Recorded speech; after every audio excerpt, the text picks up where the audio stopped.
Bonjour les graphes, ravi de vous retrouver pour cette nouvelle vidéo. Donc comme chaque semaine, le lundi, on se retrouve pour une analyse un petit peu point Bitcoin, point crypto, point actions qui sont de près ou de loin liées à la blockchain au sens général du terme. Donc comme d'habitude, j'ai changé un petit peu le son. Alors je sais pas si c'est mieux, si c'est moins bien, c'est toujours un petit peu subjectif l'histoire de son. Voilà, je fais toujours attention à les personnes qui me disent qu'ils ont des problèmes, peut-être que le son est trop bas. Bon, vous me dites dans les commentaires ce que vous en pensez. C'est subjectif, donc j'essaierai de sortir un petit peu et pour essayer d'améliorer ça au fur et à mesure. Mais logiquement, ça devrait être meilleur. En tout cas, j'espère que c'est le cas. Donc, au niveau du Bitcoin, donc Bitcoin dollar, donc la semaine dernière, alors c'est bien apparemment parce que quand je fais les analyses le lundi, ça part dans la foulée, donc c'est plutôt pratique. Donc on avait parlé de cette oblique descendante ici, donc on l'a cassé donc la semaine dernière, hein, dès le lundi, hein, j'ai publié la vidéo, pam, c'est parti. On est allé chercher du coup l'autre oblique descendante, celle-ci beaucoup plus long terme, enfin moyen terme, puisqu'on voit qu'elle touche, alors il n'y a pas beaucoup de points d'impact, mais elle touche en fait les deux mèches que l'on avait effectuées sur les deux grosses pressions acheteuses, et donc là une nouvelle fois on teste, et on échoue une nouvelle fois. Par contre, ce qui est intéressant, c'est qu'on est venu effectuer un pullback, donc une conso, c'est-à-dire on est revenu, peu ou prou, hein, sur l'ancienne résistance qui devient donc support. Ce qui veut dire que, qu'est-ce qu'on a? Ce dont on s'est parlé la semaine dernière, c'est-à-dire que le plus important maintenant, c'est pas le rebond technique qui se met en place sur la cassure de la résistance, c'est la congestion qui se met en place maintenant. Et là, eh ben, elle y est, la congestion. Donc on est en train de l'effectuer. Donc la vraie question maintenant, c'est de se dire, alors ça peut durer, alors ça peut casser tout de suite dès que je vais sortir cette vidéo, bien entendu, ou ça peut encore continuer à tergiverser et à construire un petit peu plus dans le temps. Alors la question, c'est de se dire maintenant, si on arrive à casser ici cette oblique-là, voilà, je ne veux pas entendre parler de 20 Bitcoin, 1 million de dollars, 100 000 dollars, non.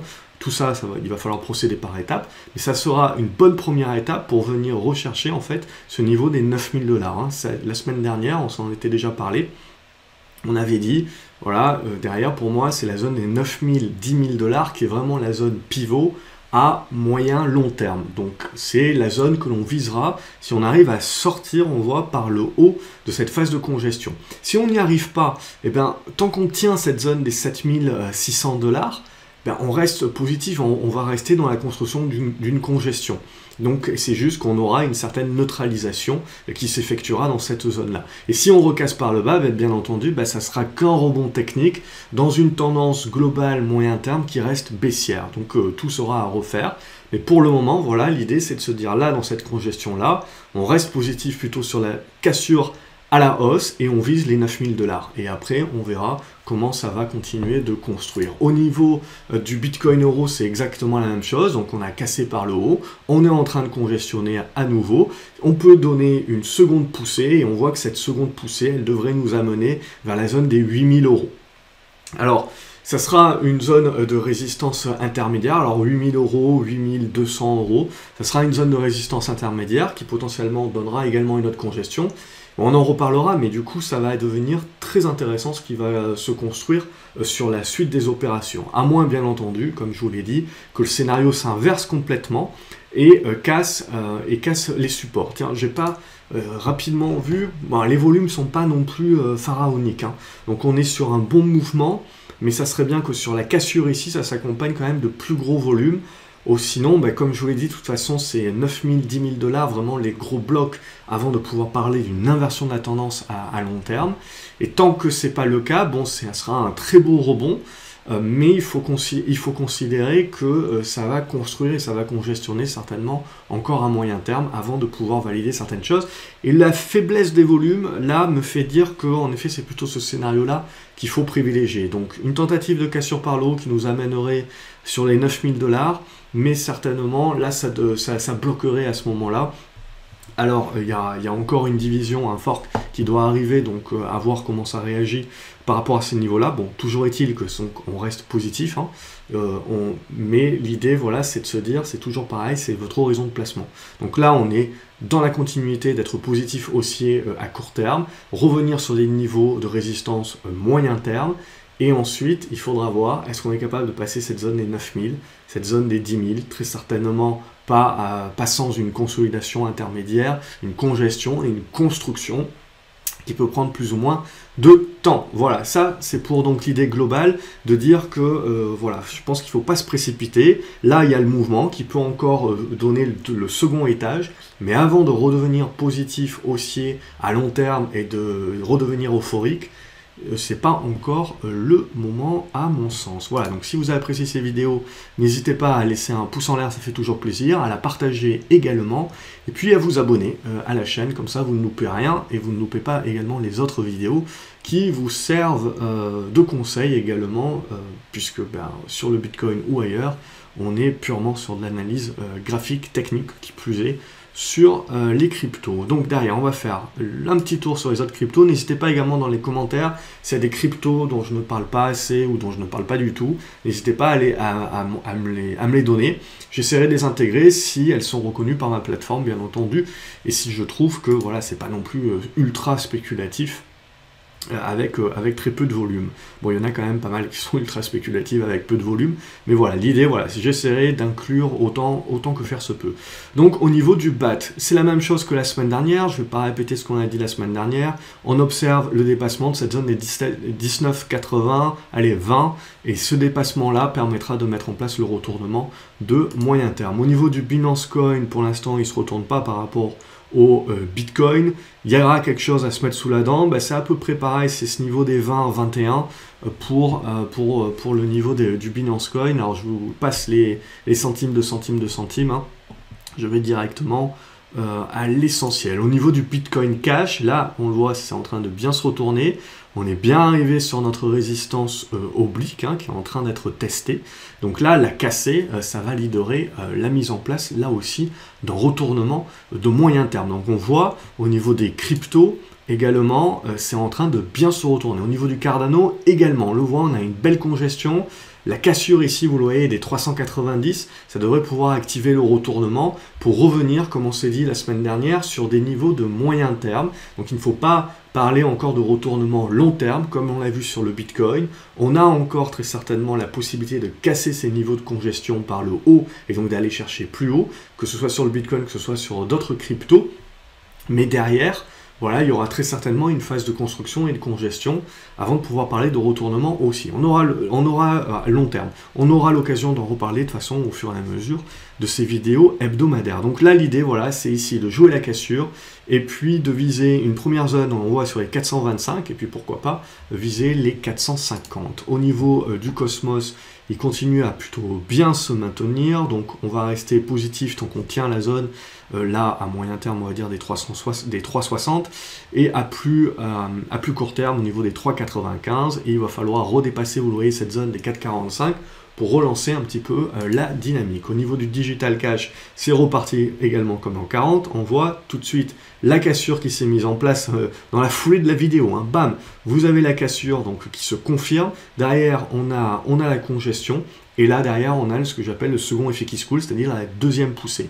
Cette deuxième poussée, elle permet, on le voit, de casser des niveaux de résistance un peu plus moyen terme, donc éventuellement être un petit peu plus gourmand, et notamment vers cette zone ici, on voit des 75 $.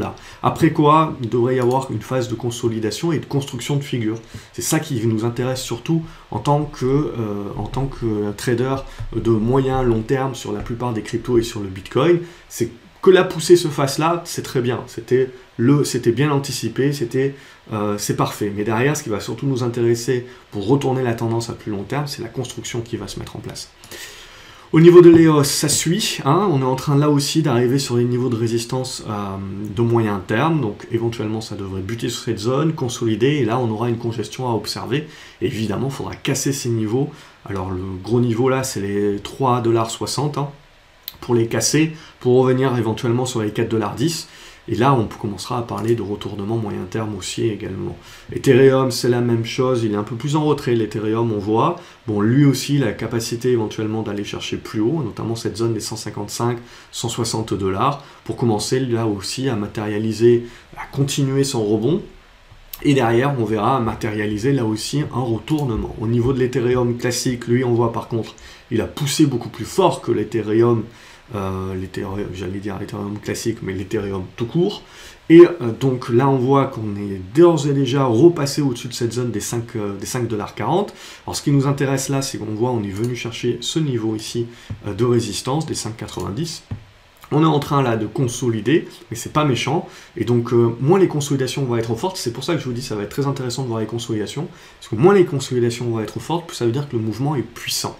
Alors j'ai un peu de mal, parce que c'est pas suivi vraiment par les volumes, mais je prends avec des pincettes, parce que ma plateforme ne prend pas forcément tous les volumes de toutes les plateformes, donc j'ai pas forcément la réalité des, entre guillemets, des vrais volumes, donc voilà, faut prendre ça un petit peu avec des pincettes et pas juger un petit peu hâtivement.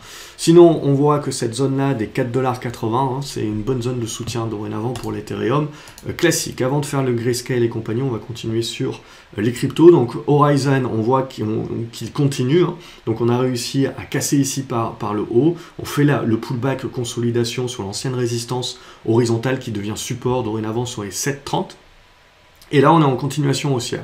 Donc c'est haussier, c'est moins de risque, pas grand-chose à dire. Au niveau de l'IOTA, là aussi, on est en train de mettre en place un rebond. Si on arrive à casser cette zone-là, des 20 pour arrondir, on devrait pouvoir aller chercher un petit peu plus haut. Notamment, on voit cette zone-là des 22, 23.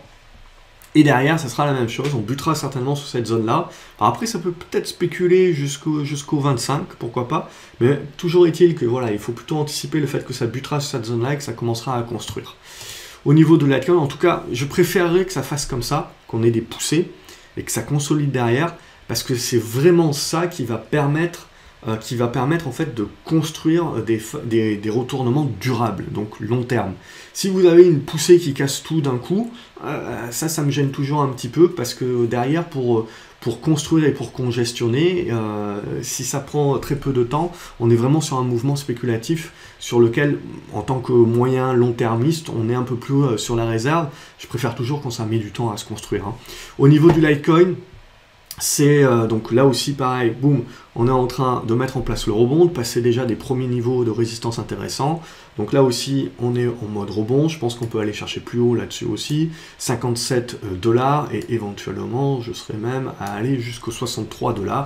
Et après, pareil, il faudra un petit peu construire au niveau du Monero. Ce qui ne veut pas dire que ça ne peut pas déjà commencer à construire ici et partir après. C'est-à-dire, il y a deux choix. Si on part tout de suite, mais on va buter, on le voit là sur le Monero, sur cette zone des 67 $, et on consolide derrière. Soit on consolide tout de suite un petit peu plus fortement.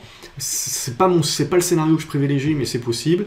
Et donc, on va venir chercher cette zone des 51 $, et puis derrière rebondir, et puis potentiellement construire la figure sur cette zone ici. Toujours est-il que pour moi, on garde un biais haussier, un biais positif, peu importe le scénario que le marché va choisir de privilégier. Et pour moi, voilà, on a acté, de toute façon, ça fait plusieurs semaines qu'on s'en parlait, mais voilà, on a bien acté les phases de rebond, et maintenant, on est en train de construire les phases de retournement. Il faudra casser ces phases de retournement par le haut pour acter les retournements donc de moyen et de long terme. On le voit sur toutes les cryptos, tous les bitcoins et le bitcoin, donc on voit tout est lié, donc ça me plaît. Quand tout va de concert, ça veut dire qu'on a vraiment un retour globalisé sur tout le secteur. Et ça me plaît parce que ça permet de renforcer justement l'idée d'un retournement qui est au-delà du simple rebond technique de court terme où on est allé spéculer et piocher sur quelques cryptos uniquement et pas sur l'ensemble du secteur. Là, c'est l'ensemble du secteur, donc c'est là où je trouve qu'il y a quelque chose d'intéressant justement à se mettre sous la dent. Au niveau du Néo, on est en train de doucement mais sûrement de remonter la pente. Donc là aussi, on redevient positif tant qu'on tient cette zone des 9 $, 9,30 $. Il faudra réussir à passer, on voit comme ça on était parlé la semaine dernière, cette zone des 10,50 $. Et là, une fois qu'on dépasse ça, on se remet comme en 40. Au niveau du nano, là par contre, on voit c'est faible. Donc il faut faire attention par rapport à ces cryptos qui sont faibles alors que l'ensemble du secteur est plutôt en mode rebond. Ça n'empêche pas qu'il peut y avoir des rattrapages, bien entendu.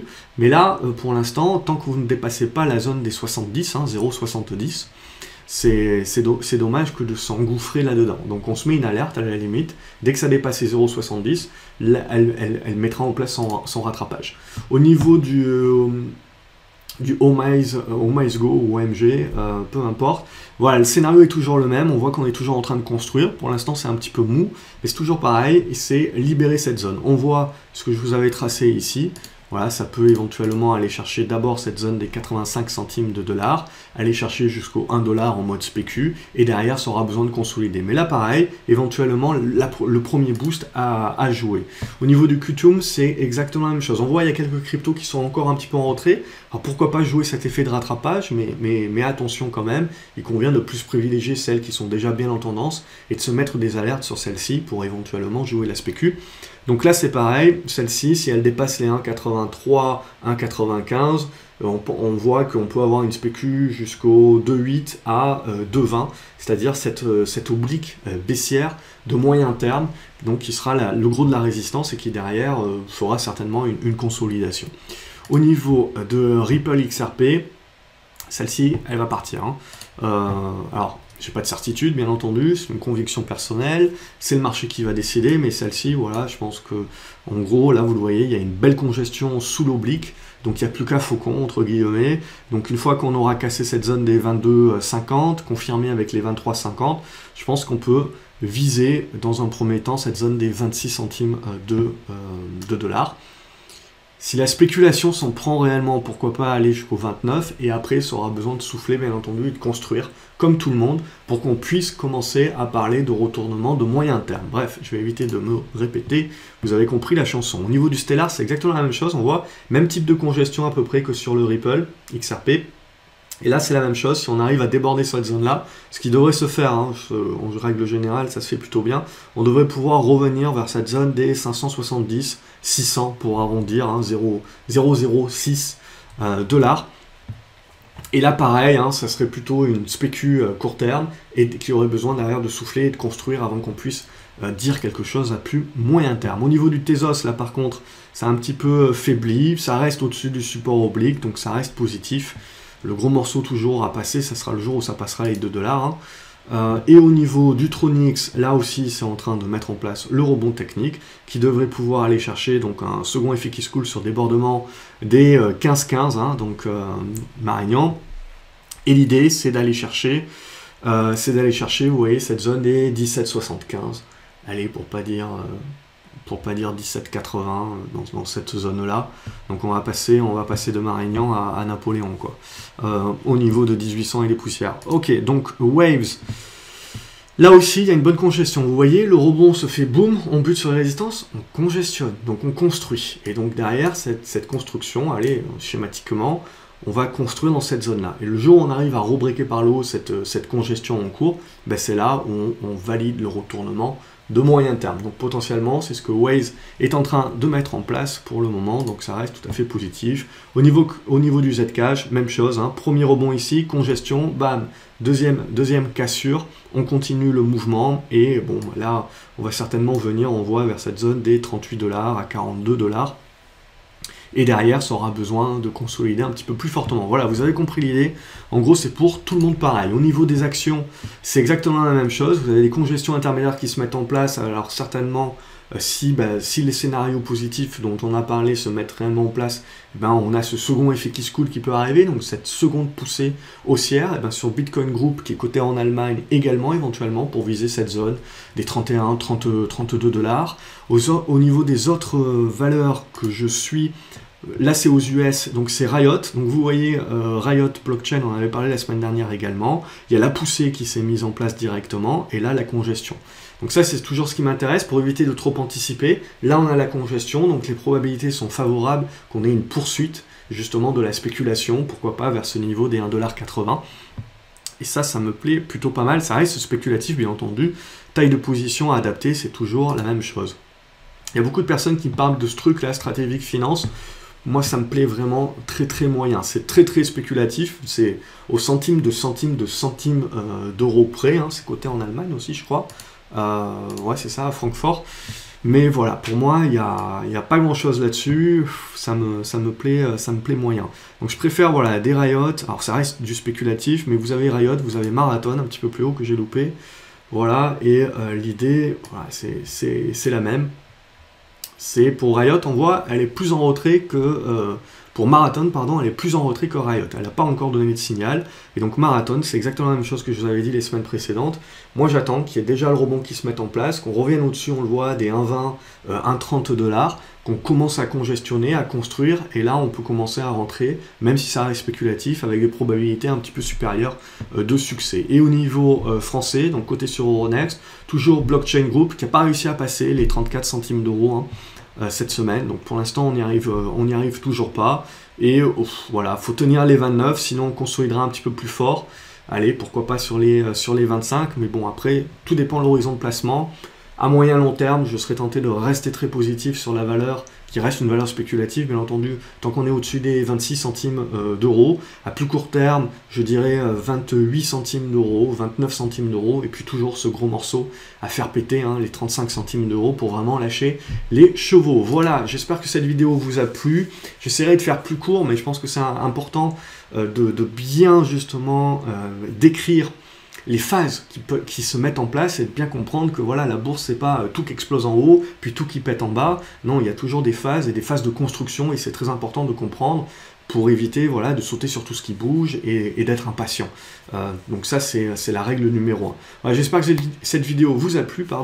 Je vous souhaite une excellente journée. N'oubliez pas de mettre un pouce en l'air et de vous abonner à la chaîne également. Et de partager cette vidéo également. Voilà, je vous retrouve dans les commentaires pour savoir un petit peu ce que vous en pensez. Quelles sont vos analyses, quels sont les cryptos que vous suivez, éventuellement les cryptos dont vous aimeriez que je parle plus, ou que vous aimeriez dont je parle tout court. Voilà, n'hésitez pas de mettre tout ça dans les commentaires. Je me ferai un plaisir de vous répondre. Voilà, à la prochaine vidéo. Salut les graphes. Ciao.